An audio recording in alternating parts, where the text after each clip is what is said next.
Good morning, ladies and gentlemen. Welcome to the conference call of United Spirits Limited. Last year, you will remember that I had joined the USL call as an observer. Today, I'm delighted to be presenting the financial results of my first year as MD and CEO of USL. We can now get started with the presentation, please.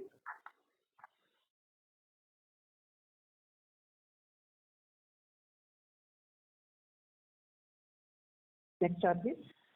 During the call, we will be walking you through our progress on the new strategy launched last year. We will then cover the financial highlights of the year ended March 31st, 2022, which Pradeep Jain, our CFO, will walk you through, and then close with a narrative of our perspective moving ahead. So moving on to the first area, progress on strategy. Can you go to the next chart, please? Next one, please. As most of you know, our mission is to be top-performing CPG company in India, delivering sustained double-digit profitable top-line growth while staying true to our margin guidance of mid to high teens. Our mission has also taken a broader and more complete long-term value to all our stakeholders: consumers, employees, trade partners, suppliers, the communities in which we operate, and of course, our shareholders. Our strategy to deliver our mission is built on three pillars. Just a reminder that these three pillars are a reshape of our portfolio, creating an organization of the future that will win in the future that is getting radically redefined by big societal and cultural shifts, and defining and executing an ambitious role for Diageo in society. Speaking to the first pillar, next chart please, portfolio reshape. While crafting our strategy, we saw several transformational consumer energies that define the choices we made for our business and portfolio. As I had announced then, our portfolio reshape would be delivered through strategic review of the popular portfolio, breakout growth on prestige and above, new growth engines, and last but not the least, value chain efficiency extraction to fund growth and mitigate inflation. Our portfolio activation and new product offering during the year was fully aligned with this strategy, and let me now walk you through some details. Next chart, please. Let me first cover the popular strategic review, which has just got concluded. As you all must have heard and read by now, we are selling our portfolio of 32 popular brands to Inbrew Breweries Private Limited for 820 crores. The 32 brands sold include Hayward, Old Tavern, White Mischief, Honeybee, Green Label, and Romanov. We have also entered into a 5-year franchise arrangement for 11 other brands. USL has granted Inbrew the rights to convert the fixed-term franchise arrangement into one with perpetual rights or acquire them outright subject to fulfilling certain conditions. And there is obviously a transaction consideration for that, and Pradeep will walk you through the details in a bit. McDowell's and Director's Special Whiskey brands were not part of this review, and USL continues to retain them. This transaction reflects the continued evolution of the management of the popular portfolio since 2016, when the company moved to a franchise model in many states to enable a sharpened focus on prestige and above. This is a significant move to reshape our portfolio in service of our publicly stated mission to deliver sustained double-digit profitable top-line growth. Just to give you a sense of what changes for Diageo after this, I have visualized this on the slide for your easy reference. On the volume, the total volume for USL in FY22 is 79 million cases. If I consider the spin-off, the revised volume will be 56 million cases. The total NS will move from 9.3 thousand crores, which is reported for FY22, 8,000 after the spin-off. Our P&A NS3 salience in FY22 is 74%, and after the spin-off, this will become 85% of the portfolio. And the popular brands, we had 47, which will now drop to 15 brands after the spin-off. Like I said, Pradeep will cover more details on the transaction in his financial section. Please move to the next. Coming to our next mission pillar, which was a strategic pillar, which was to break out growth on prestige and above. The first part of this pillar was to accelerate our luxury and premium portfolio, which comprises primarily of bottles in origin and bottles in India scotches. Our year's performance of very strong double-digit growth on Scotch was enabled by scaled-up activation of very choiceful and the most powerful growth drivers.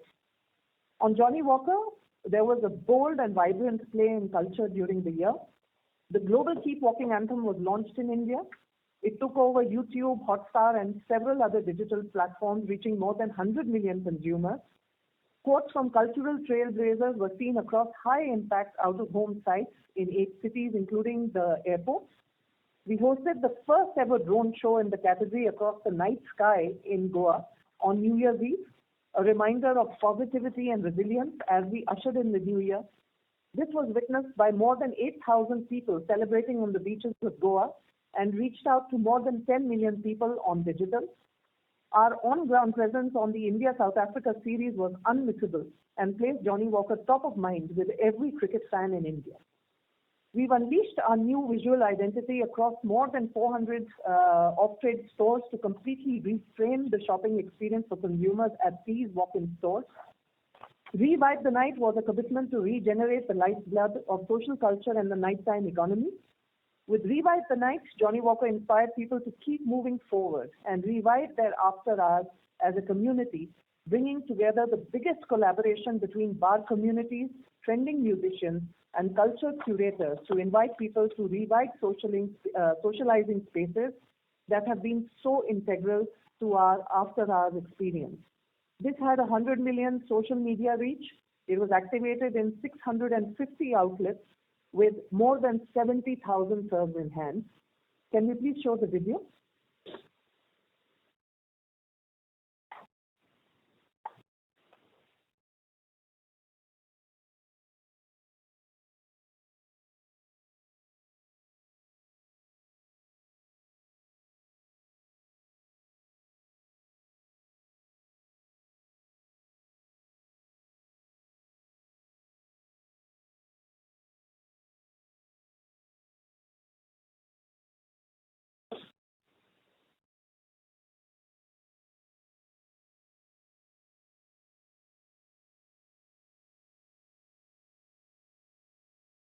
Coming now to Black and White. Black and White is an absolute racehorse in our portfolio. It's been growing at a consistent pace, disproportionately recruiting young adults into Scotch. We have a winning mix that plays to the fast-growing casual occasions, and excellent physical availability has brought alive the amazing brand worlds of Black and White. We collaborated with world-renowned master chef Heston Blumenthal to bring alive the magic of sharing Black and White. This partnership was activated through an omni-channel campaign that included a special edition Heston pack and a digital journal of sharing with secret drink and food recipes from Heston and consumers. We are aspiring to create the world's largest digital photo journal with this campaign. The scale-up of Hipster, our cool pocket Scotch format, has helped Black and White recruit faster in boomtowns, and the pack has added to the cool and casual image of Black and White as well. Please play the Heston video now.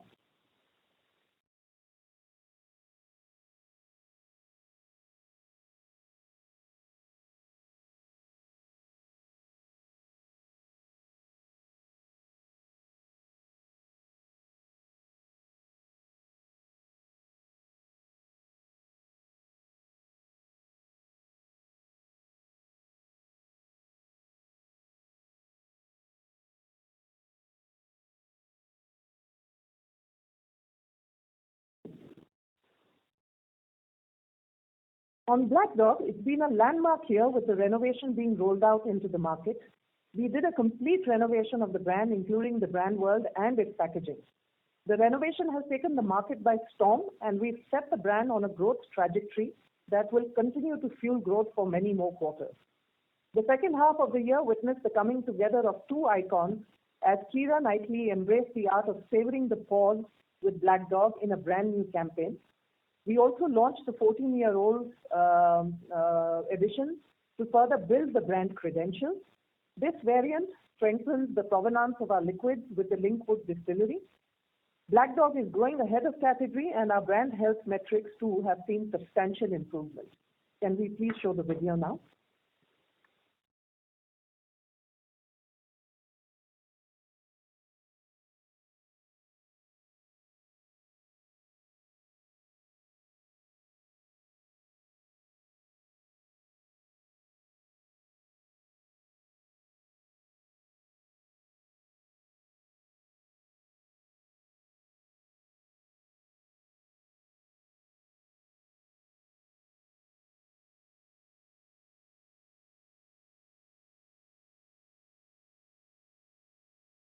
Next chart, please. Just skip the video, please. Yeah, thank you.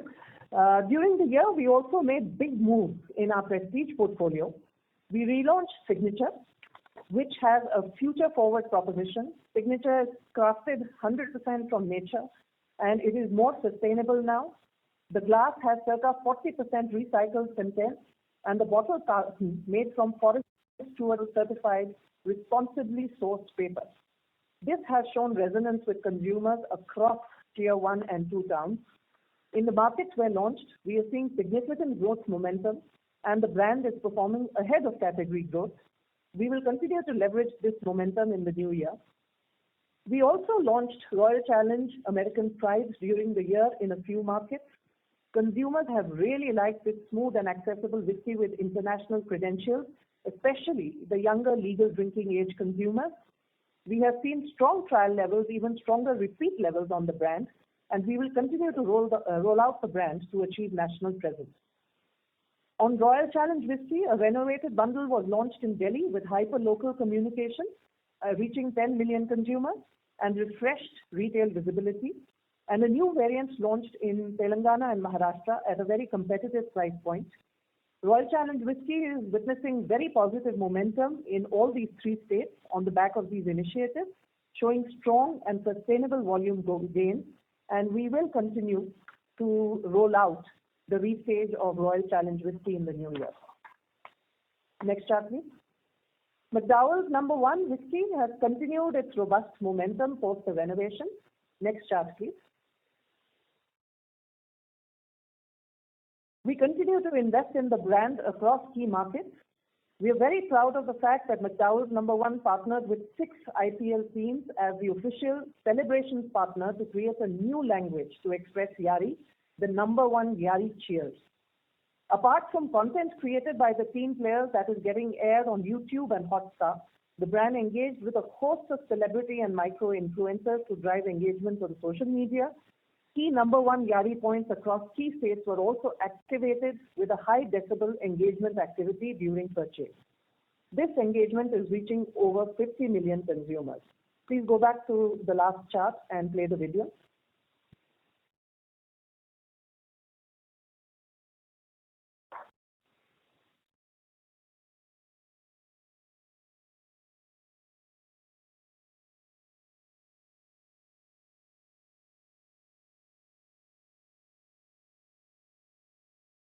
Next chart, please.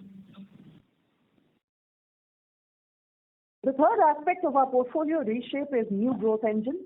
In line with our strategy to deliver transfer innovation and take a more future-back approach by tapping into the next sources of growth presented by emerging opportunity spaces and trends that are largely global and witnessing early traction in India, we took strong steps in the world of craft and gin. Epitome Reserve is a limited edition, rare and scarce offering in our Indian craft spirits. We launched 2 limited editions in F22. The first one was the Epitome Reserve single grain whiskey made from 100% rice grains, 2,000 bottles only. The second was the Epitome Reserve peated Indian single malt, 3,600 bottles only. A limited number of bottles of these were shipped internationally to UAE, Australia and New Zealand. The response to both these LTOs has been very positive. Consumers want more of these highly bespoke limited editions that truly celebrate exceptional Indian craftsmanship and the artisanal nature of these liquids, and we will continue to develop this area. I am very proud to announce that we've also expanded our focus on premiumization with the launch of Godawan, our first single malt innovation to create liquid experiences that reflect the ethos of global, native, mindful luxury seekers. Godawan is a beautifully crafted artisanal range of single malts which will complement Diageo India's vibrant luxury and reserve portfolio. The brand combines strategic focus on premiumization, innovation with our commitment to sustainability. Crafted in Rajasthan, Godawan will work to conserve the great Indian busker and water in the parched state, as well as combine community efforts on regenerative agriculture.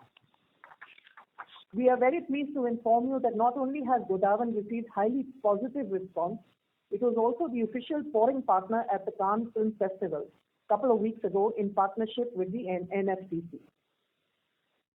Adding to our craft story, in line with our strategy to add premium craft brands to the portfolio, we have made an investment in Now Spirits, the makers of Hapusa and Greater Than Craft Gin. These brands complement our already strong global gin brands, Gordon's and Tanqueray. Both gin brands, Hapusa and Greater Than, have strong potential with an India provenance. Hapusa is the only London dry gin from South Asia recognized by the Gin Guild, and it won gold medal at IWSC Spirits Awards 2021. With significant expansion plans both domestically and in international markets, these brands have the potential to be India's answer to globally competitive craft gin, appealing to the millions of Indian origin consumers living abroad. Our entry in craft has been received very positively by industry. To show you one reaction, go to the next chart, please. I just want to read out what Vikram Achanta has to say. What's heartening for me personally, apart from one more excellent whiskey joining the pantheon, is that a company like Diageo has embraced Indian craft spirits, thereby giving the entire craft spirits ecosystem in India a welcome vote of confidence. It also marks that innovation is not solely confined to small and mid-sized companies, but that the big boys can dance too. Please go ahead. Coming now to the last part of our portfolio reshape. We have significantly enhanced our productivity and efficiency extraction initiatives through the value chain. Strong premiumization delivery is enhancing our mix benefit. Launch of margin-enhancing products like Epitome Reserve, Godawan, Royal Challenge American Pride are adding to the mix benefit. We have exceeded our annual target for COGS marketing and overhead productivity. We have rebalanced our marketing investments for a larger and meaningful impact when COVID-19 restrictions were prevailing in the country. Basis behavioral shifts, our spends were upweighted in off-trade through tertiary driving initiatives and also hyper-local initiatives. Third spaces were activated to drive footfalls, and liquid on lips resumed as COVID restrictions eased. On CapEx, our capital allocation strategy is now indexed towards productivity, supporting core growth, innovation, and maintenance. This aligns well with our long-term strategy of having an asset-light model. Coming now, next chart please, to the second pillar of our strategy and the progress there. The organization of the future. Please go to the next chart. This pillar comprises of three dimensions. Next chart, please. Digital acceleration, speed and simplicity, and talent and culture as growth drivers. On digital, we launched bar.com during the year. This is aligned with our global digital acceleration initiative. Several activations to bring traffic to the website, provide lifestyle and celebration tips, build a community, integrate with world-class campaigns to bring together the bartender community, etc., are underway with lots more to come. We explored the power of reality via QR code scans and unlocking a digital distillery tour for signature, showing our grain to glass journey. We hosted the first ever Holi party and music concert with Daler Mehendi in the metaverse with McDowell's #1. We have made several other technology interventions. To name a couple, insourcing of our sales and operational planning supported by technology, bringing automation and technology enablement to the function, as well as productivity. Also launching our trade promotion management platform to ensure stronger, more robust, technology-based management of our trade spend to enhance pay for performance. On speed and simplicity, our multiple tech adoptions that I talked about have led to simplifying life for our employees and our ecosystem, which in turn is enabling us to be agile and faster. Radical Liberation Sprint made significant progress in F22. 1.5 lakh man-hours have been saved by several initiatives like reducing the number of vendors, increasing spending limits, standardizing, various processes, meeting protocols for efficient meetings, to name a few. We are now directing this time saved to growth initiatives. Speaking now of talent and culture as growth drivers, on the talent front, we have significantly strengthened our capability in marketing, luxury selling, consumer insights, commercial and innovation in F22. We have launched the Diageo India Distillation and Maturation University to strengthen our capability in this area. The Diageo India Marketing Academy has also been launched with focus on consumer insights, digital, creative agility, and omni-channel experiences, keeping brands and consumers at the core. On our culture, our internal anonymous employee engagement survey called Your Voice results have come in now, and they continue to be leading across Diageo global markets. We've had very healthy participation at 94%. India has scored above global averages on most parameters. Our engagement at 86% and inclusion diversity indices at 89% are leading. And on inclusion and diversity, we've actually improved our score by 3 percentage points versus the previous year. 93% of our employees say they are proud to work for Diageo. 85% would recommend Diageo as a great place to work. Our net promoter scores on company and brands of 37% and 85% respectively are really strong when benchmarked both internally and externally. 92% of our employees see a clear link between their work and Diageo's immediate business priorities and performance ambition. This is 8 points above global scores. 84% of our people understand our Society 2030 goals and how they can help deliver them. Our score is 17 percentage points higher than global. 94% of our people say they are able to play a role in promoting positive drinking. These scores reflect our people's passion for our purpose and brand, and this continues to be our source of competitive advantage. Coming now to the last but not the least pillar of our strategy. Next chart, please. Diageo in society. Next chart, please. Yeah. Since the acquisition, we have had a strong track record in sustainability and citizenship. We want to challenge ourselves to go much further. Last year, we launched Society 2030 Spirit of Progress, our new 10-year action plan on the role we will play in society. It is fundamental to our mission and to our impact of creating long-term value for all our stakeholders, which is why it sits at the heart of our strategy. We have 3 goals that are built around the most material issues for our business context in India: driving ESG from grain to glass, moving India towards drink better, not more, and leading inclusion and diversity. We have the same rigorous data-driven approach to the delivery of our ESG goals as we take to the rest of our business. Next chart, please. Talking of driving ESG from grain to glass, the highlights of our F22 initiatives on this one are, firstly, learning for life.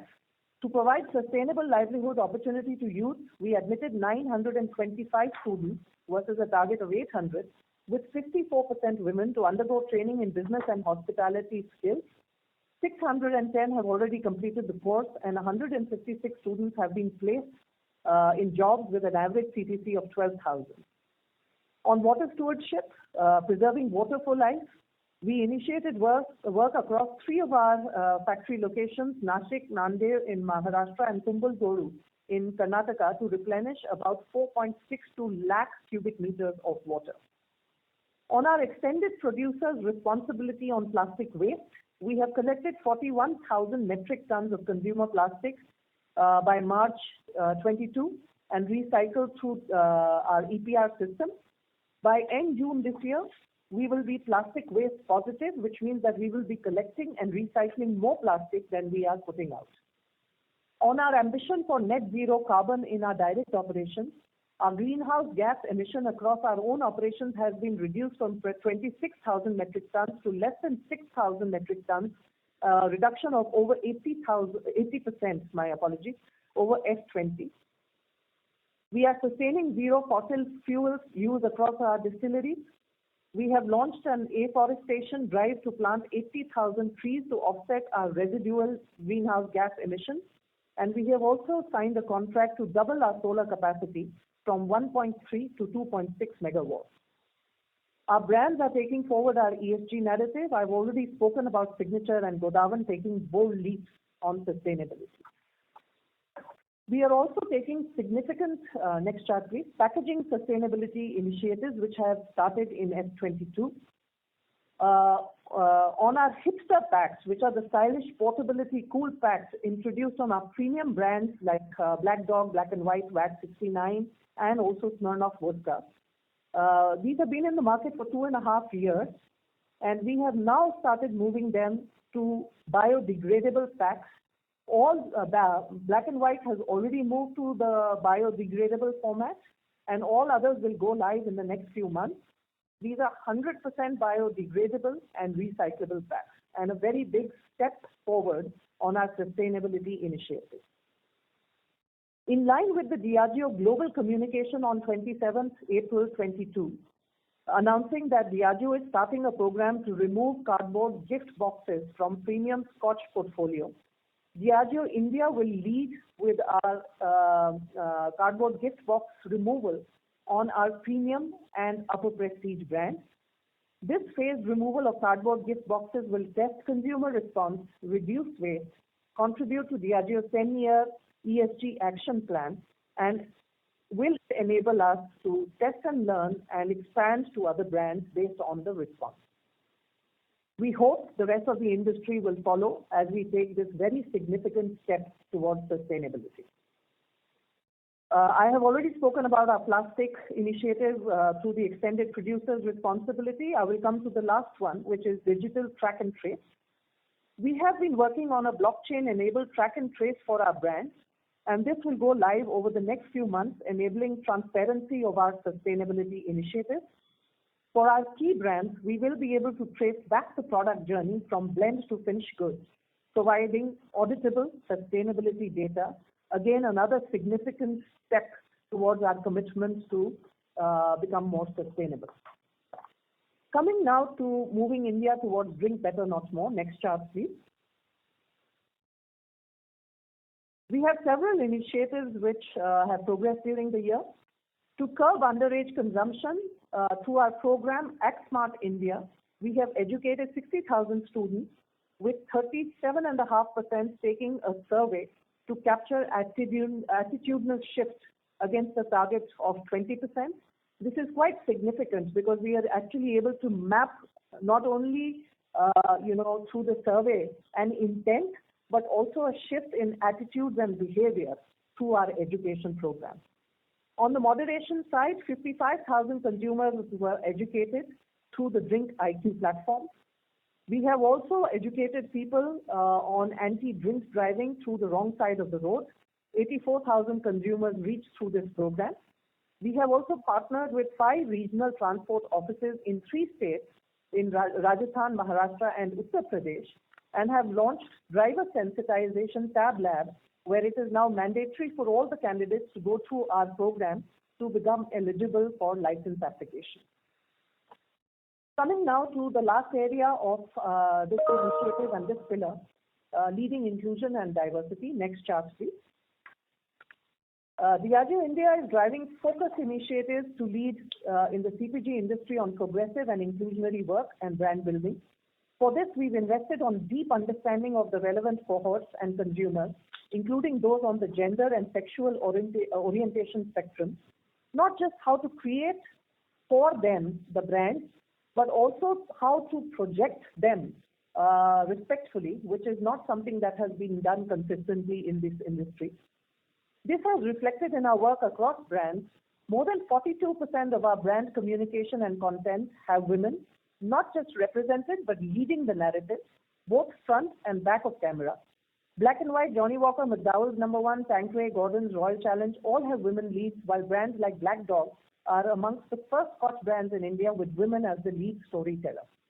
8% of our creatives are in fact with influencers and partners who are on the gender orientation spectrum, including brands like Signature, Gordon's, and Smirnoff, all featuring gender fluid protagonists. Going forward, we are committed to drive these numbers further up and keep setting benchmarks in the industry. In the Creative Comeback India program, we joined New York and London in celebrating female and binary creative talents who are coming back into the workforce post a career break and find it very difficult to find jobs and roles that value their experience and talents without compromise. This is especially true of women, and this platform is an amazing springboard to launch our first batch of Creative Equal graduates. It is an India first and an India CPG first. We are also, along with Hindustan Viva Mondelez and WPP, the founding members of the Unstereotype Alliance program in India, which aims at working with advertisers across industries to be progressive and inclusive in their advertising and communication work. Moving next to talent representation and inclusive leadership within our organization. Next chart, please. We continue to drive our ambition of being one of the most inclusive and diverse companies in India. Female representation in our exec and overall leadership continues to be strong. 48% of our hires in the last 11 months are women. This has increased by 4% versus previous year. We have now hired 62 people with disabilities, which has increased over the previous year. Overall inclusion and diversity score is at 89%. I told you this has gone up by 3 percentage points over previous year, which we are very proud of. We have 54% women participation in our program Learning for Life. Again, this is up by 4%. We are continuing to launch market-leading policies and give infrastructure support to our employees, like the 26 weeks parental leave policy applied to all parents, irrespective of gender, sexual orientation, medical insurance coverage included for the same-sex partners, creche facility or partnerships with companies which offer creche facilities for all locations, prevention of sexual harassment policy, clear flexibility guidelines, and the recently launched Thriving Through Menopause policy for Diageo India, which is the first of its kind in India. We will now move, next chart please, to the financial highlights, and I will hand over to Pradeep Jain to walk you through these. Thanks, Hina. Very good morning to all the audience. Inba, if you could move to the next slide, please. Okay, so what I did want to share is, if you look at the boxed portion on the left-hand portion of the slide, you will realize that we've had an accelerated top-line momentum right through the year, right? So that's one. Reported net sales increased 18.9% during the quarter. Growth was underpinned by strong consumer demand in the off-trade, premiumization, recovery in on-trade, and lapping soft comparators. Underlying net sales increased 18.4%, excluding the one-off pulses Scotch. Prestige and above net sales increased 23.6% during the year, benefiting from favorable product mix. We saw double-digit P&A growth across all our regions. The broad-based category growth was driven particularly by Scotch, gin, ongoing portfolio renovation, and accelerated momentum in states with route to market unlock. Scotch growth was at a very strong double-digit, benefiting from end consumer price correction in few states and impacted global travel. So that's the overall headline I want to share, that overall fairly strong momentum on the top line right through the year. We can move to the next slide, please. Coming to the EBITDA margin, what I wanted to share upfront was that EBITDA margin is back to the pre-COVID levels, which is roughly the 1,500 crores that we had seen prior to the pandemic. Second thing is gross profit increase of 662 crores was predominantly volume and mix-led, supported by productivity savings and lapping the COVID wave one-led decline in the comparative period. On a reported basis, staff costs were 6.8% of sales, down 10 basis points. What you will also see is that the A&P investment has increased by almost 25% over the same period prior year. And on the right-hand side, you will also see that our EBITDA margin has pretty much reached the peak that USL had achieved prior to the pandemic. Move to the next slide. And mirroring the EBITDA performance is the PAT margin, very much a mirror image of the top-line recovery aided and further significantly aided by the lower interest costs. Right, so if you look at the EBITDA margin, which is about almost 360 basis points up above prior year, and then add to that the interest, which is almost 141 bits additional delivery versus the prior year, that's what is aiding the PAT delivery of 770 crores. We can move to the next slide. I mean, just a couple of headline thoughts here. Strong cash flow. The business continues to be very, very strong on free cash flow, and that is what has enabled us move to actual debt-free status by the end of Q3. And as of the end of the financial year, In fact, we have a cash surplus of almost 222 crores, which is lying in liquid, investments in our balance sheet. We can move to the next slide, please. Okay, so I mean, I can on a lighter note say that this chart will pretty much become irrelevant, from here onwards. Debt is zero, so therefore the debt equity ratio is irrelevant. Interest cost almost down to zilch, barring for some non-debt related interest costs on an ongoing basis, and interest coverage ratio effectively becomes irrelevant. I think what the important point to call out is that during the year, CRISIL upgraded its USL rating on its bank facilities to AAA. Stable, CRISIL A1+. You can move to the next slide. Okay, so on the left-hand side, again, the same point that our earnings per share is now back to the pre-pandemic levels. In fact, in the financial year 2021-22, we have reported an all-time highest earnings per share of 10.6 rupees per share. Okay, and on the right-hand side, our return on capital employed remains very strong, and it kind of reflects ongoing working capital efficiencies as well as a little bit of reduction in the capex intensity as we go progress towards our in-state manufacturing footprint of an asset-light model. Okay. Yeah, next slide, please. Okay, so I'm sure all of you have been waiting for this one, right? So let me spend a little time to just explain the deal construct that we have announced on Friday evening. Right, so the deal of selling our 32 brands to Improve Beverages and franchising another 11, right? So let me go very, very slowly and logically on this so that all of you can absorb it. There are two legs to the transaction. One is the immediate slump sale, right? So that's the 32 brands. The consideration for that is 828 crores. Right? In addition to that, we are franchising 11 brands on which royalty is payable to us over 5 years. The legal title very much remains with USL for these 5 years. At the end of the 5 years, right, Improve has an option to convert the fixed-term franchise arrangement into a perpetual right-to-use arrangement or acquire the brands. And the consideration for that transaction has already been agreed, so therefore it's a pre-agreed consideration. And that option to acquire these 11 brands, the consideration agreed is 1,331 crores, right? Split into 1,293 crores at the time of exercise of the call option, and the final 37 crores when the assignment of the brands will happen to Improve. So that's the broad construct of the deal, right? Right now, as part of the slump sale, what is going to Improve, one manufacturing facility and 4 contract manufacturing arrangements, right, in the state of Karnataka will be transitioned to Improve. And we intend completing the transaction by 30th September 2022. Okay.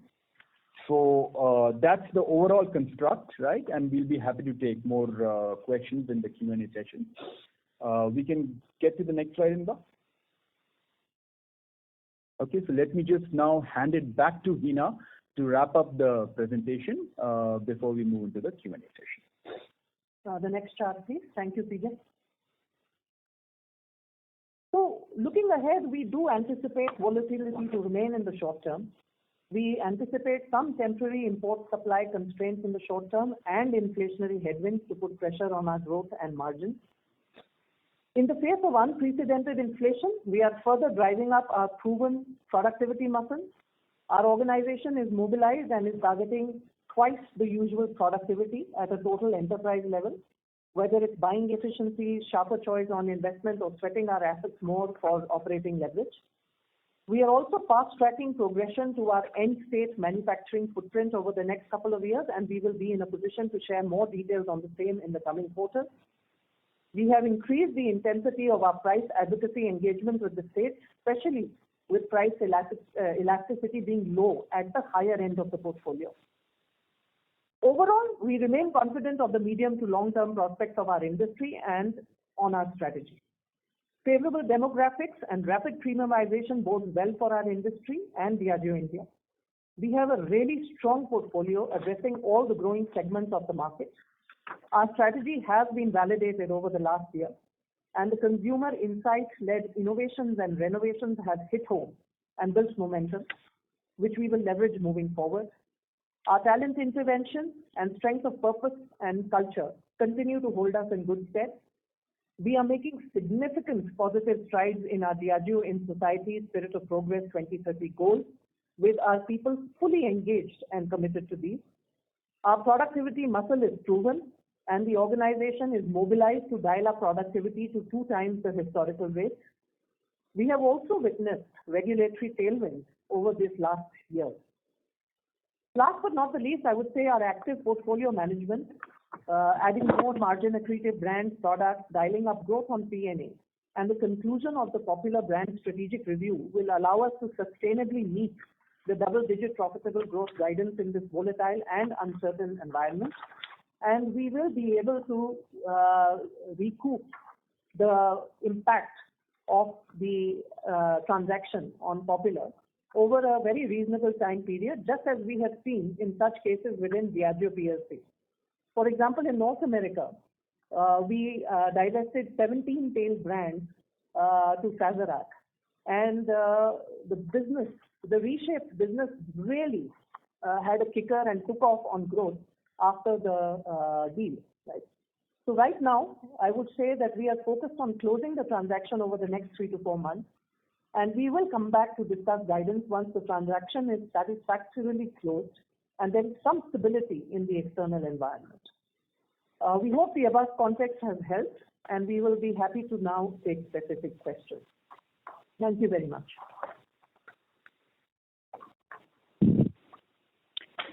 Thank you. Thank you.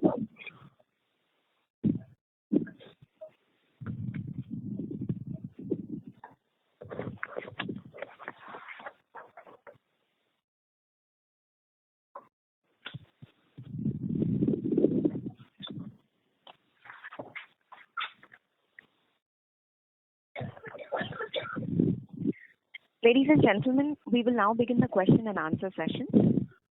Participants connected via web may click on the video question button below the media player to ask a video question. Participants connected via telephone call may enter star and 1 on their touchtone telephone. If you wish to remove yourself from the question queue, you may press star and 2. Ladies and gentlemen, we will wait for a moment while the question queue assembles.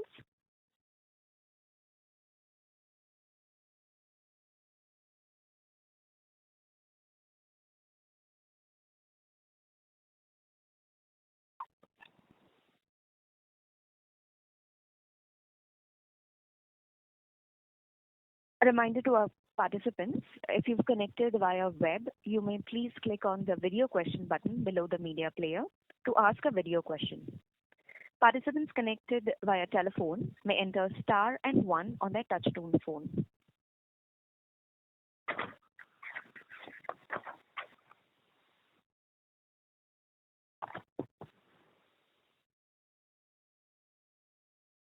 Ladies and gentlemen, we will wait for a moment while the question queue assembles.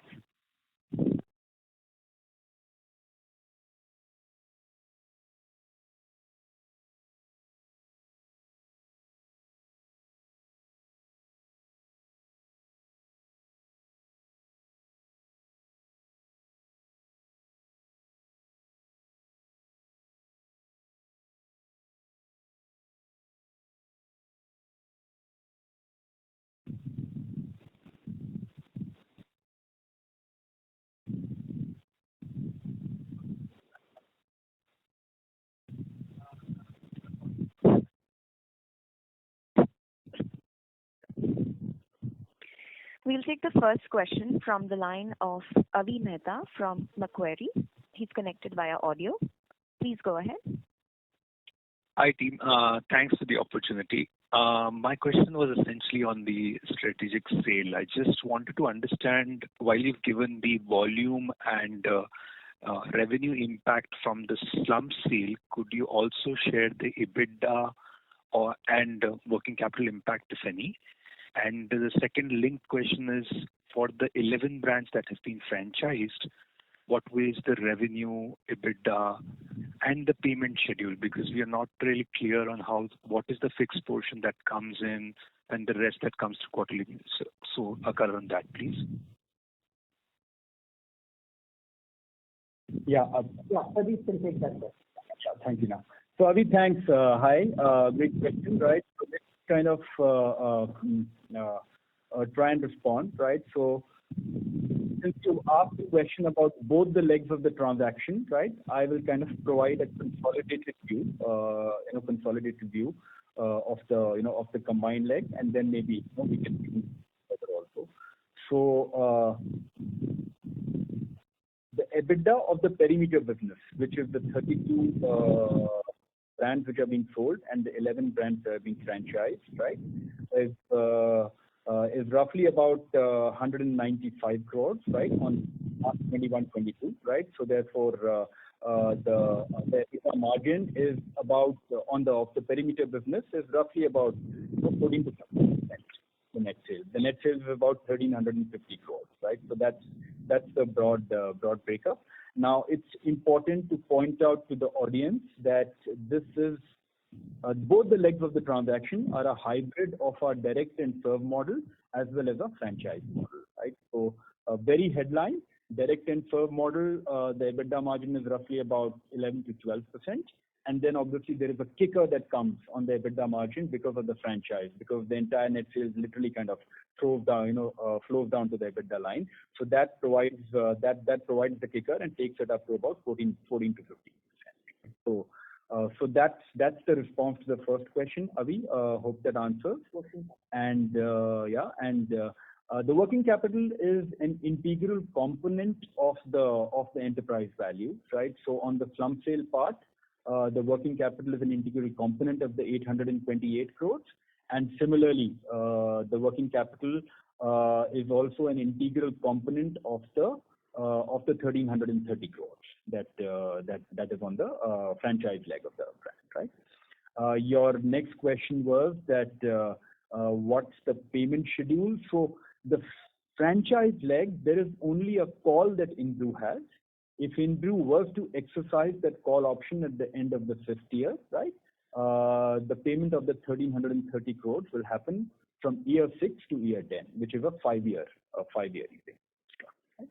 Hope that answers completely. And that is, sorry, just a clarification, that is in equal installments over quarterly installments, the 1,330. Is that the understanding? That's right. Is that correct? That's right. That's right. 20 quarterly. Okay, perfect.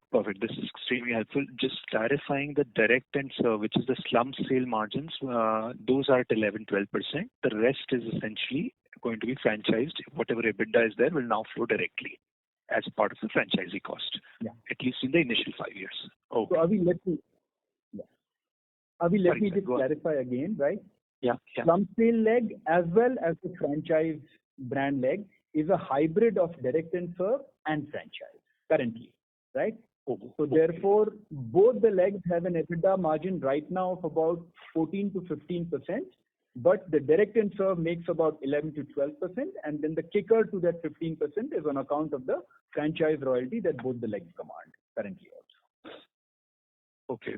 Pradeep, is it possible to give the slump sale part EBITDA margin so that we can, just understand the potential, kind of work in the numbers, or should we wait for clarity later? If you could kind of just help us with that. I can share it.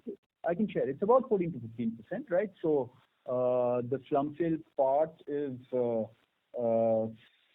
NSV is roughly about 760 crores, and the EBITDA is around 118 crores. Very broad. Okay, perfect. Again, it's a combination of that 118 crores. There's a combination of direct and serve model as well as franchise royalty. No, that's clear. Just the last bit, I have a few more questions that I'll come back in the queue. The second question I have was essentially on the input cost inflation. If you could give us an update on where ENA and glass prices are, how do you see the near-term environment, and what are the price hikes that you've received which can help offset it? Just so that I understand these are near-term pressures, but just to help us navigate and appreciate how the near-term is likely to play out. Thank you. No, so Hina has already called it out in the press release, Ravi, right? Inflation is mounting up, right? So therefore, there will be pressures. Glass, we've had to give, another price increase sometimes in February and early March, the impact of which will obviously be felt in the April to June quarter. And ENA, driven by the geopolitical tensions and the conflict in Europe, grain is under pressure. So therefore, ENA is also going up. So one is, yes, commodity costs are going up, right? And therefore, there will be short-term margin pressure. In terms of pricing, like Hina mentioned, we have rapidly increased the intensity of our advocacy. I think over the last 3 to 4 months, we've received price increases from Assam, from Rajasthan, from Madhya Pradesh, right? These are the 3 that are absolutely top of mind, right? And the cycle is currently on. So we hope to make progress on that front over the next 2 to 3 months. Okay, Pradeep. I'll come back in the queue for the other questions. Thank you very much. Thanks a lot for this. Sure. Thank you. Thanks, Ravi. Thank you. Our next question is from the line of Jay Doshi from Kotak. Please go ahead.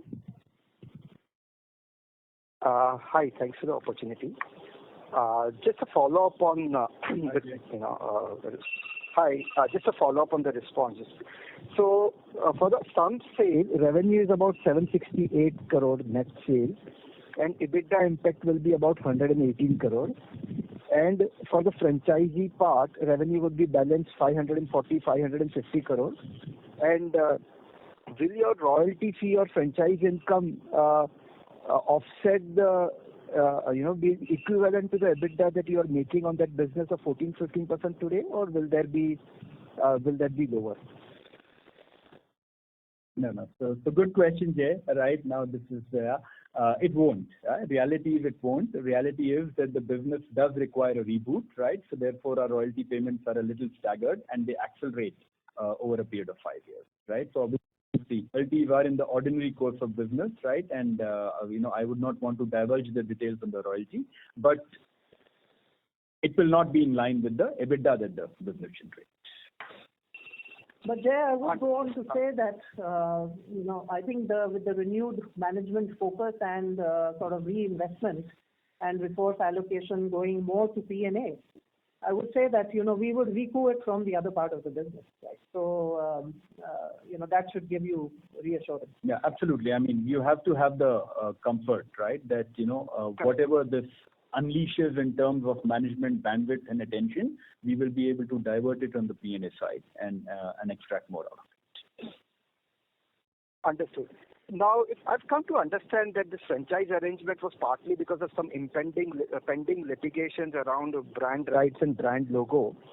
So, do you expect some of these issues to be resolved, and hence, the call option which allows Inbrew to acquire it once those issues are addressed, or this arrangement will continue for 5 years? So, look, ideally, yes, we would have wanted to do an outright slump sale, and as we have disclosed, the franchise brands are under an encumbrance, which we have disputed the validity of because we have fully repaid, the underlying loans and, the accrued interest. So pending the resolution of this ongoing matter, we've structured in a manner that makes it work mutually for both parties and that they are able to achieve their strategic objectives with this arrangement. Yeah. Understood. Now, a couple of other questions on the business front. First is on A&P. It was 5.6% of sales in this quarter. So is this a tactical move given there is inflationary pressure on the RM front? Or do you think that, your A&P is a lot more efficient or you're more effective today than what you were maybe a couple of years ago? And hence we should expect this to settle at a lower level than the, original band of 8-9%. So what I would say is that, Jay, it's not tactical at all. I mean, there are 2-3 factors. I mean, we approach A&P as a completely strategic reinvestment for growth in business. So 2-3 things. One is that if you look at historically, our Q4 tends to be lower because we come from the October-December quarter, which is a very, very high spend quarter every time, right? And therefore we do, as the quarter and consumption trends slow down in the following quarter, we do bring down the A&P percentage. I think a little bit of aggravation also happened with Omicron, which kind of hit us, sort of last week of December to almost all of January. And this is a very peak consumption period, and we had to calibrate A&P, based on the lockdowns and the disruptions we saw in the market, right? And I think going forward, our stated ambition is to do, between 7-8% A&P. Our media has become very efficient. I mean, a lot of our media through, programs like Catalyst, where we look at very scientific approach to media investment. And the fact that, we have diverted a lot of our media spend to digital, which we find very effective, right? That effectiveness and efficiency work that has been done and accelerated over the last few months and years is also helping us spend very smartly.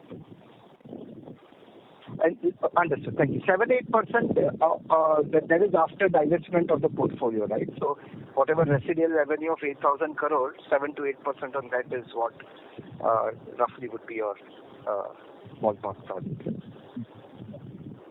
No, so Jay, let me kind of clarify that, right? This is on a business as usual basis, right? We will come back to you when we close the transaction. We will get into the final level of details, right?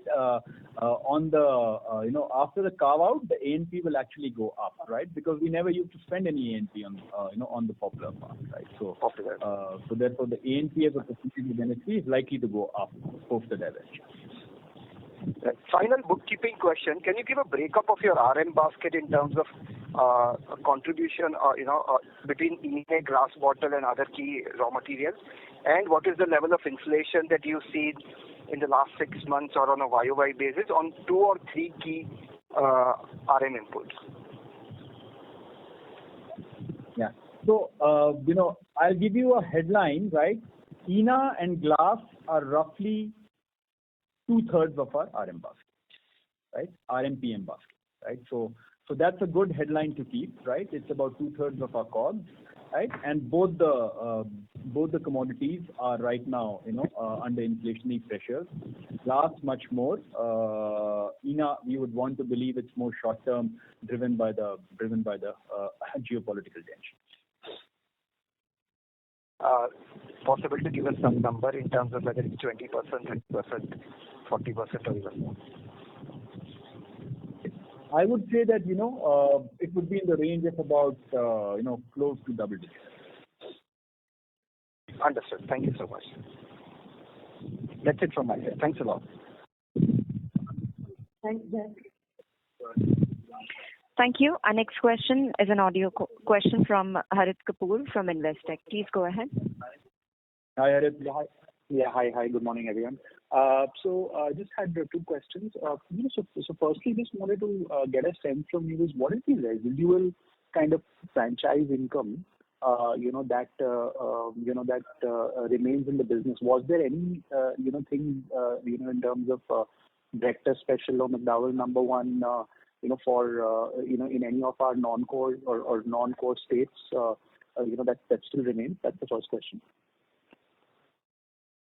Yeah. So Harit, I mean, I don't have the numbers right now off the hand, right? But obviously, we will get into all this once we close the transaction 3-4 months later. But McDowell's, Celebration Rum, and DSP are also franchised brands, right? So there will be a franchise income stream, royalty income stream that stays in our P&L. Absolutely, right? I think that's the headline response to your question. Got it. I just wanted to, kind of get a sense of what the residual number is.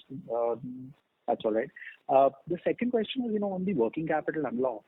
So you did mention in your, in your annexures of the release that the net worth of the business undertaking is about 357 crores, and I think that's the one that's going out on a slump sale.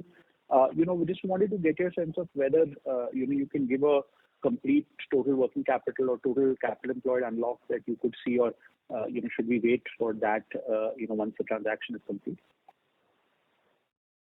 Yeah, so roughly that's the number. I mean, you picked it up absolutely perfectly, right? On the slump sale part, right? And then what the franchising of the 11 brands will also do is it unlocks another stream of working capital immediately, right? So that's what it is. Would that be as significant as the slump sale number as well, or may not be to that extent? No, it will be less. It'll be lesser. There won't be any fixed assets. It's only working. Correct. Got it. And I assume that you would give closer to exact number on this once you're close to the transaction end. Yeah, once we close the transaction in September 30th, we'll be absolutely, we will completely kind of, actualize all numbers, right? But by and large, the numbers that you have picked up are absolutely in the range. Perfect. Just one last question. Cost from the realization, from the realization of 828, as all of you know, there will be transaction costs, right? So that will certainly not be a net realization, right? So that will come down, and then by and large, what you have picked up is right. Right. Just one question, slightly longer term. Just wanted to get your sense on, will this transaction creates, probably, a player who was non-existent in spirits and now is probably going to be number 4, number 5 player by volume in India. 2-3 years, and you know how difficult it is to get shelf space, in this industry with very high entry barriers. Just wanted to get your sense on, do you foresee that, while it would be a different, segment altogether, but could this be, in 2, 3, 4 years time, creating a credible player in the spirit space? How do you, was there any, were there considerations made on that thought process? I'm sure there were when you were kind of, thinking about this. So just wanted to get maybe Hina's thought process on this. Yeah, I think it's a great question. Look, couple of perspectives on this, right? So the first thing is that if you look at spirit penetration in India, right, it's very low, right? So we are amongst the lowest per capita and penetration countries in the world. Right? So there is enough and more headroom for this industry and category to grow. And frankly, we think more players will bring more category growth. That's one, right? The second perspective is that we have very clearly stated in our mission and strategy that we are looking at breakout growth in prestige and above. And, one of the things that feeds well into our prestige category is the uptrade from popular, right? So, we think that both these will give opportunity for further growth in the industry and penetration and per cap. And, we are quite excited. I mean, the categories honestly behave quite differently. Our core brand position in prestige and above have their own equity and consumption set and consumers. And we don't see this in any way cannibalizing, that prospect of growth for our brand. Got it. This is very helpful. Wish you all the best. Thank you. Thank you so much. Thanks, Harit. Thank you. Our next audio question is from Krishnan Sambamurthy from Motilal Oswal Institutional Equities. Please go ahead. Yeah, hi. Morning, Krishnan. Yeah, hi. Morning. My question is regarding, I understand you mentioned that the 830 crores is subject to transaction cost. What is the eventual plan here once you receive this, say sometime towards the end of the second quarter? Will this be used as a payout?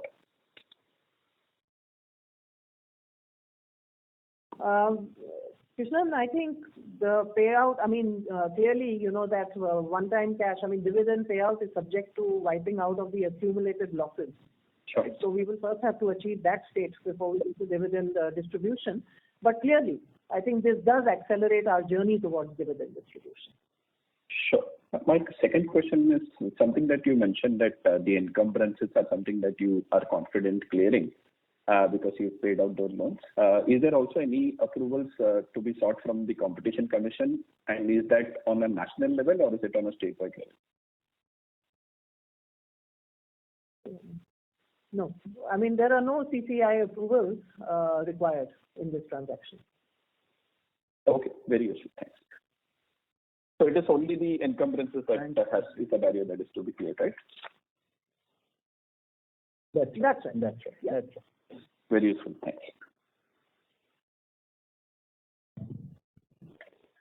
Thank you. Our next question is from the line of Sameer Gupta from India Infoline. Please go ahead. Hi everyone. This is Percy here, Percy Pansaki. My first question is again on the transaction. The current 79 million cases that you're showing, Are any of those 79 million cases already under a franchising agreement, or are they all sort of being done on your own? So Percy, we do not recognize franchise volume into our volume. So the 79 million cases is all our direct and serve network, right? And that's what will reduce from 79 to 56 million. So basically, the difference of 23 million is what is going in the slump sale. Is that understanding correct? And then the 11 brands being franchised is over and above these 23 million cases. No, not really, right? Some part of, let's say, the 11 brands was right now in our direct and serve model and will now move into a franchise model, right? With Inbrew becoming the franchise, right? So it's a combination. I think headline, the combination is 75-25. Understood. Would you be able to give an idea actually how many million cases are going to Inbrew either through a sump sale or through a franchising arrangement? Okay, I don't have that readily available. What I'll do probably is request Richa to kind of share it. Yeah, Richa will share it, right? In terms of what are the franchising arrangements that are transitioning from USL to Inbrew, right, through a sub-franchisee route. Richa will probably share those details after the call. Okay, understood. Next question is on the cost inflation. You basically said that 2/3 of your cost is glass plus ENA. I'm assuming a large percentage of the remaining 1/3 would be PET. And since crude prices have gone up, is there sort of an inflation in that basket also, which is material enough to call out? Yes, Percy. I mean, you are absolutely right. The balance 1/3 also comprises, smaller packaging materials, so PET, right? Then the outer, the carton, and therefore the paper, the paper cost, etc. That is also inflating, right? So yes, I mean, almost the entire portfolio is probably inflating around the double-digit mark. So at an overall basket level, how much would be the inflation for your overall cost basket on a YOY basis currently as we sit today? Would it be in double digits? Yeah, it's around double. Right now, for this quarter, it's around the double-digit mark. Okay. Yeah, that's all from me. Thanks and all the best. Thanks, Percy. Thank you. Our next question is from the line of Prakash Kapadia from Anived Portfolio Managers. Please go ahead. Yeah. Hi, Prakash. Hi. Congrats on being net debt this year. Given that divestment of popular brands is over, directionally, what kind of EBITDA margins can we expect from, higher contribution from, our premium portfolio? Directionally, is it, right to say we could be at 20% EBITDA over the next few years? Yeah. So Prakash, I mean, I've already shared the details of, the divested portfolio margins. They are almost in line with the, with the portfolio margins, right? So I don't think this will have any significant impact on our portfolio margins, right? That's one. But very clearly, as we have called out, is that the release of the management time and bandwidth will just allow us to focus a lot better on our retained P&A portfolio, retained P&A and retained popular portfolio, and therefore we should be able to translate that into higher growth in the subsequent years. What kind of capex are we looking for the current financial year?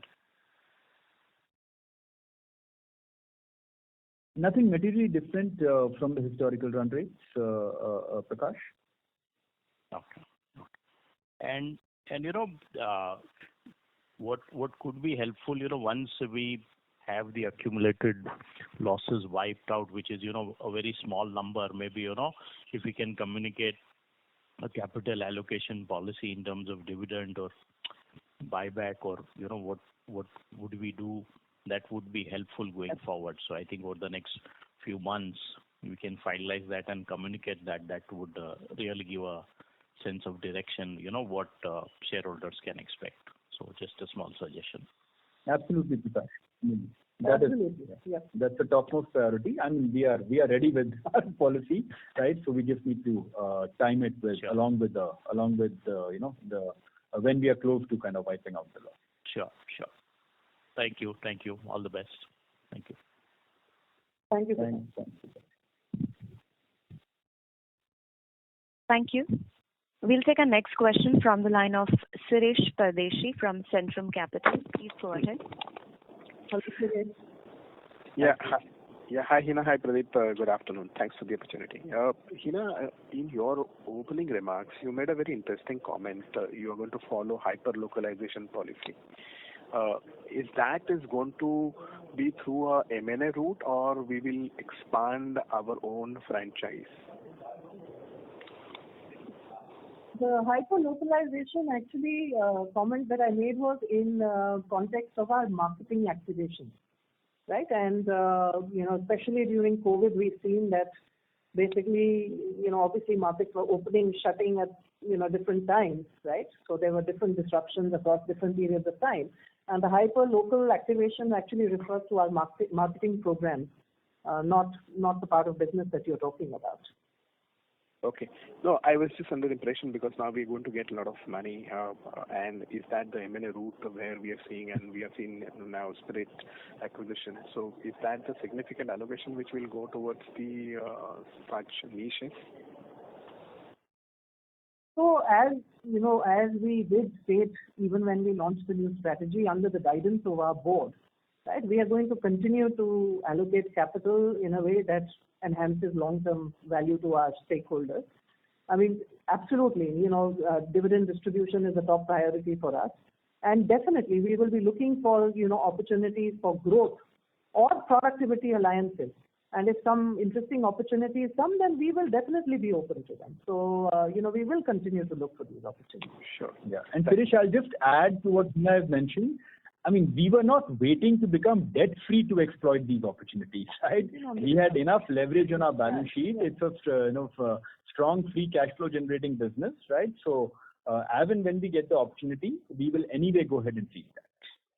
I got that, but there is, as you said, that P&A opportunity is very large and there are a lot of niches people have created. So I just was quite looking at if that is the growth driver also. So it is stated as a new growth engine driver in our strategy very clearly, right? And we are but we are taking a very consumer-backed view, right? So if there is a trend that is showing consumer traction, and if there are, the right opportunities for us to invest in that, like now Spirit, right, which you referenced to, if there are interesting opportunities like that, we'll certainly be open to them. Sure. My second and last question, Hina. After this slum sale and franchise operation, will it have any impact on our distribution, positive or negative?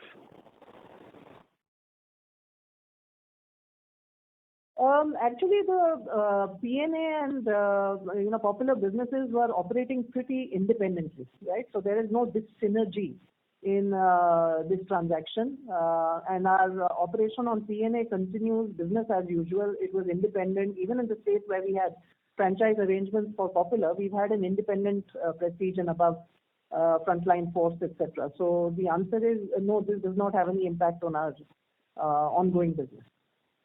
No, the reason why I'm saying now we have a single concentration, and Pradeep did mention that we will rationalize the management time. So P&A, if you can share the number, what's the universe and where we are stacking up in terms of on-trade and off-trade? No, Suresh, I didn't get this question. Sorry, we completely missed the question. So where are you headed with this? I'm saying P&A, if there is a single-minded focus which is going to be there, so there is a significant ramp up which I'm expecting in terms of our distribution in on-trade and off-trade. Obviously, Popular will have a larger franchise. So in terms of current where we are. Okay. So let me address that, right, and then maybe Hina can add to this. Sure. So distribution, honestly, Suresh, is not really a differentiator in this category where access is completely controlled by government, right? So if you look at the evolution of the category, I mean, the access is capped to that 60 to 65,000 outlets, right? And we are very, very sure that, our weighted distribution anyway is in the upwards of 95 to 98%, with our P&A portfolio, right? So, I don't think that's a big, so therefore it's all about, penetration and frequency, that we have to drive. Sure. Does that answer? Yeah, sure. And just one last follow-up on this. Given this slum sale, will it have an impact on employee count? So there is a set of employees which are in the perimeter, right? Because we are selling it as an undertaking, right? So that goes along with the undertaking. Absolutely. Would you like to quantify? That honestly we've not shared, so I would not want to kind of make that number public, right? So once we kind of close the transaction, Suresh, towards the end of September, we'll be happy to share it. Okay. Thank you, Pradeep, and thank you, Hina, and all the best to you and the team. Thank you. Thank you very much. Thank you. The next question is from the line of Tejas Shah from Spark Capital. Please go ahead. Hi. Thanks for the opportunity. My first question pertains to broader strategy here. And then I believe broadly, most of us were under the impression that the popular segment will have materially lower margins than P&A segment, which you actually clarified, which were not materially lower. Then the question is this, that purely from a consumer company perspective, usually in an under-penetrated category, we recruit new consumers at the mass end and then we premiumize within the portfolio as we go along. Now, we have been saying for a while that this has been a very highly under-penetrated category, and to give away the entry level of part of the portfolio, which now today it appears that it is not even margin dilutive as much. So I'm just trying to understand what is the upside out of this transaction for us, in addition to what we spoke about managerial bandwidth and other issues. So I think, look, the decision is a composite result of looking at two criteria. Where is the market headed and where lie our core strengths and portfolio, right? So it's a question of fit and value. The brands being divested are not core to our business. We do not have a longer term right to win in these categories, right? And it would require substantial investment management time. The market, on the other hand, is moving very rapidly to premium, right? And this is where Diageo is a company that builds brands and is, pegged on innovation and brands, right? And the fit with the more premium prestige and above categories is a perfect fit for Diageo, right? So we stated in our strategy that we will reshape our portfolio towards these new consumer trends and energies which are transformational in the industry. And, where we have the right to win with our brands. And this is exactly what we are doing. We're using a future back approach to, shape our portfolio to the right area. So, a breakout growth in prestige and above, which is where the market is headed. A focus on innovation and renovation on the new trends that we are seeing, which is our new growth engine, right? And we are committed to delivering this sustained double-digit profitable top-line growth through this reshaped portfolio. So the strategic context was set out in our strategy, and we are just following that. It is about the fit and core competency for the portfolio we have. Honestly, we believe that the brands that we are giving to Improve will be sitting center of plate for them, right? It is core to them, and they will do justice to these brands, be able to invest behind them and grow the market for these brands. So I think it's a win-win for both sides by doing this. Fair enough. Second question, in your presentation, you made one interesting point on regulatory environment tailwind incremental. So if you can elaborate that point a bit. Sure. So I think if you look at the years gone by, I think we've had several tailwinds on the route to market and the opening up of that, right? So I will talk about Delhi, which was a massive opening of the route to market. I will talk about, the BIO duty dropped by several states. So it was Delhi, then Maharashtra, West Bengal, which has really unlocked, the pace and momentum for the Scotch category, right? Madhya Pradesh has recently had a route to market change where, they are talking of composite, outlets for country liquor and, IMFL, etc., which really opens up the access to the market. There have been duty drops also in Madhya Pradesh. Rajasthan has had some positive developments on duty reduction and also giving us price increases. So if I look at the year gone by, I would say there have been more tailwinds than headwinds on the regulatory side. So, and we've got the UK-India FTA on the table so far, right, which is on custom duty reduction on scotches. So net-net, I would say it's tilting more to the positive than the negative over the last year or so. So would you add any pricing part to this regulatory tailwind? Are they more lenient on pricing? Because the states that you spoke about, Assam, Rajasthan, are not the key states. So any comment on that part? Yeah, so I think like we mentioned, Pradeep had mentioned this, that we've actually really dialed up our advocacy with the states on, given the inflation, etc., especially at the higher end where, there's lower price elasticity. Those conversations are ongoing. I mean, 3 states have already given price increases. We are hopeful that, with our continued advocacy, we will get more. And that work is underway. Thanks. This is very helpful and all the best. Thank you so much. Thank you. Thank you. Our next question is from the line of Chinmay Gandre from Reliance Nippon Life Insurance. Please go ahead. Hi. Thank you for taking Hi. Yeah, hi. Yeah, thank you for taking my question. So just one clarification. So in terms of the press release, popular sales is roughly 2460 crores, and basically we are selling and also through franchisees, say roughly 1350 crores. So broadly, from here on, 1100 crore kind of a popular business should be retained with us, right? Yeah, broadly you are in the right range. Yeah, and roughly the way you report, broadly 10 million cases would be retained with us in popular. So we've given a salience. I think you can calculate that, right? I think okay. Fair. The residual business is 56 million cases, right? And you can calculate that, right? So therefore, yeah. And basically, we will be getting royalties with respect to the franchisee sale, with respect to the 11 brands which we are going to franchise, right? So what would be the royalty rate that we will get? I mean, I presume there is that would be like you mentioned, maybe it's not like flat throughout the years, but might be increasing. But what could be a rough broad range of royalty that we will be getting? I mean, that number I would not want to disclose. It's an indicative number right now. That number also, since this is an ongoing running business, right? It will require discussions with the franchise, business partner on an ongoing basis.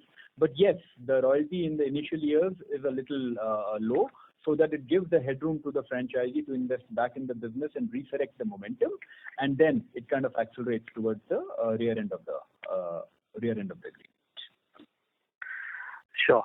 And just coming to, the overall business per se. So what kind of price hikes on a blended basis, X of, premiumization or mix impact? What kind of price hikes we have been able to take on a portfolio basis so far? So on an annualized basis, the exercise is still on, right? The pricing cycles and the advocacy work, as Hina mentioned, right, is still on. But in terms of our aspiration, we would want to get about at least, 1.25 to 1.5%, of our net sales as pricing flow through for 22-23. So 2% kind of a price increase. Then we would not be really able to offset a double-digit kind of a inflation, right?